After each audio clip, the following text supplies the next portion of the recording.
Hello' everyone, মই আজি আপোনালোকৰ ওচৰলৈ এটা চাটনি ৰেচিপি লৈ আহিছোঁ। চাটনিবিধ হৈছে কঁঠালৰ গুটি। মই কেইটামান কঁঠালৰ গুটি লৈ লৈছোঁ আৰু টাৱা এখনত গৰম হ'বৰ বাবে ৰাখি দিছোঁ। অকণমান ভাজি ল'ম 10 মিনিটমানৰ কাৰণে আৰু 5 মিনিটমান ঢাকি দিম। এইখিনি ধুনীয়াকৈ ফুটিছে মোৰ, এইখিনি হৈ গ'ল আৰু ঠাণ্ডা হোৱাৰ পিছত মই এইকেইটা ধুনীয়াকৈ বাকলিখিনি এৰাই ল'ম।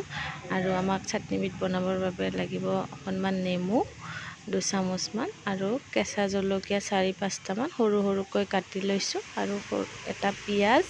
আৰু মই এতিয়া এইখিনি ধুনীয়াকৈ গ্ৰাইণ্ড কৰি ল'ম। ধুনীয়াকৈ গুড়ি হৈ গৈছে এতিয়া। আৰু মই এতিয়া ইয়াতে কাটি ৰখা পিঁয়াজখিনি দি দিম আৰু মই কেঁচা জলকীয়াখিনিও দি দিম। তাত ধনিয়া পাতখিনিও দি ল'ম। আৰু এতিয়া মই ইয়াতে নেমুৰ ৰস 2 চামুচমান দি দিম।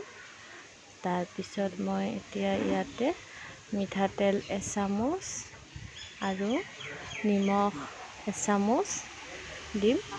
দি লৈ এইখিনি ধুনীয়াকৈ মই সানি ল'ম।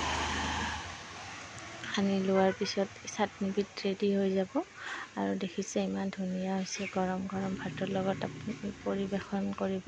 বহুতেই টেষ্টি হয়। আমাৰ ঘৰৰ সকলোৱে ভাল পায় এই চাটনিবিধ আৰু বনাবলৈ বহুত সহজ, কম বস্তুৰে হৈ যায়। আৰু প্লিজ ভিডিঅ'টো ভাল পালে লাইক কৰিব, ছাবস্ক্ৰাইব কৰিব।